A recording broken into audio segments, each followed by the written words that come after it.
You know, a journey that starts in a quiet river in Africa can, believe it or not, end with a really puzzling diagnosis in a high-tech lab in Europe.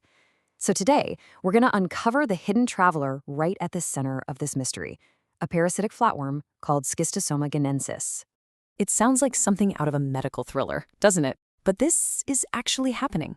As we all travel more and more, we're not just connecting cultures, we're basically building superhighways for some ancient diseases. This is the story of one of those parasites, how it's perfectly happy in one part of the world and then becomes this huge medical challenge thousands of miles away. So stick with us as we follow this parasite's incredible journey. We'll break down what it is, how it manages to live in two totally different worlds, the fight it starts inside the human body, how doctors track it down, and why this tiny creature is actually a growing threat in our modern world. All right, so let's start with that journey. How does a parasite from the tropics even end up thousands of kilometers from its natural home? Well, Schistosoma guineensis calls the rainforests of West and Central Africa home. Yeah, you're not going to find it living naturally in the canals of Amsterdam, that's for sure. So how does it get there? Simple. It travels with people. It could be an ecotourist coming back from an amazing vacation, or maybe a migrant who was infected years ago and is just now starting to feel sick. This is what public health folks call an imported disease, and it's becoming a huge challenge in our super connected world.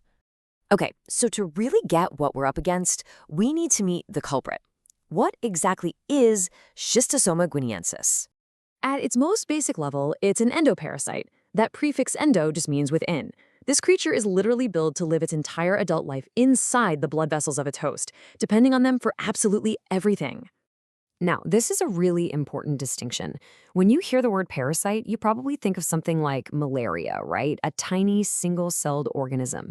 But Schistosoma guineensis is in a totally different league. It's a metazoan, a complex, multicellular animal with its own organs and tissues. We're actually talking about a flatworm here, a member of the animal kingdom. And this table here shows us exactly where it fits in the grand tree of life. You can see it's a flatworm, part of a class of organisms called flukes. But check out the end of the list. The genus Schistosoma and the species guineensis. Those two names, they actually tell us a pretty cool story about what it does and where it comes from. Yeah, the name itself is basically a biology lesson. Schistosoma comes from Greek words that mean split body. And that's because of this really unique thing the male worm has, a long groove down its body where it literally holds the female worm for pretty much continuous mating. And the species name, guineensis, well, that points directly to the Lower Guinea forest region, the parasite's home turf. So now we know what it is. The next big question is, how does it live? See, to survive, Schistosoma guineensis has to pull off this amazing trick of navigating two completely different worlds, using two separate hosts in a super complex life cycle. This diagram here lays out the whole incredible journey. As you can see, it's this constant loop between a human host, a very specific type of freshwater snail, and the water itself. And here's the key. If you take out any one of those three pieces, the whole life cycle just breaks down. Let's walk through it. Okay, so it all kicks off when eggs from an infected person make their way into fresh water. Those eggs hatch, releasing these little larvae called miracidia. These guys are tiny swimmers, and they've only got a few hours to find their first target, a snail. Once inside, they totally transform into a new larval form, the cercaria, and these are the ones that infect us, burrowing right through bare skin in a matter of seconds.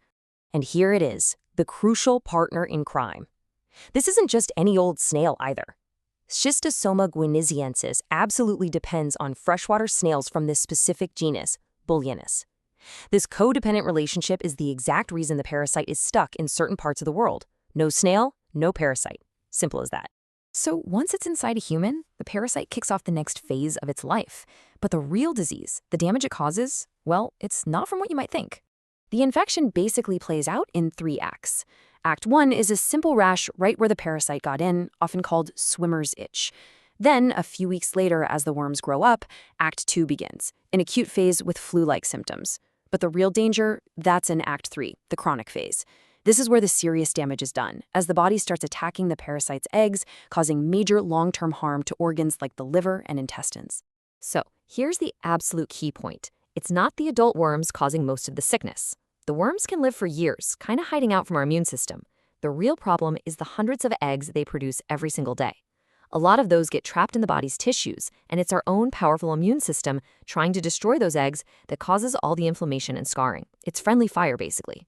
So, facing this invisible battle happening inside someone, how do doctors in a place like the Netherlands even begin to find and fight this hidden traveler? Well, the medical detective work kicks off in the lab. The old school method is pretty straightforward. Use a microscope to look for the parasite's eggs in a patient's sample. But here's the catch. Travelers often have really light infections, so doctors need more sensitive tools. That's where modern tech comes in, like PCR tests that hunt for the parasite's DNA, or serology, which looks for the antibody footprints that prove your body has been fighting the infection. The good news is, once it's found, the defense is actually very straightforward and very effective. The main treatment is a drug called praziquantel, and it works incredibly well against the adult worms. But really, the best defense is always prevention. And the strategy for that links right back to that life cycle we looked at. For you as an individual, it's pretty simple. Avoid swimming in fresh water in those areas, and make sure any water you drink is safe. For whole communities, though, the solution is bigger. It's all about public health programs that improve sanitation and control that snail population. That's the only way to really break the chain for good. And finally, this story isn't over. Like so many living things, Schistosoma guineensis is changing, and that's creating brand new challenges for the future. Researchers have found something pretty alarming. Schistosoma guineensis can actually interbreed with its close relatives. This creates new hybrid parasites with totally unknown abilities. I mean, could they infect new kinds of snails? Could they cause different, maybe more severe symptoms? Or, and this is the scary one, could they even resist our best drugs? This genetic mixing is a total wild card, and it makes keeping an eye on this threat more important than ever. We've gone from the microscopic all the way to the global.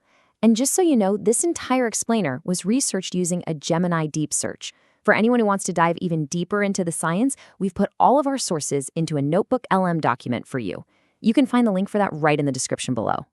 The journey of Schistosoma guineensis is really a powerful reminder that in our connected world, no disease is truly that far away. It really makes you ask a critical question. As our world keeps shrinking, what other hidden travelers are just waiting to emerge? Let us know what you think down in the comments, and if you want more explainers just like this one, make sure you subscribe to the channel. Thanks for watching.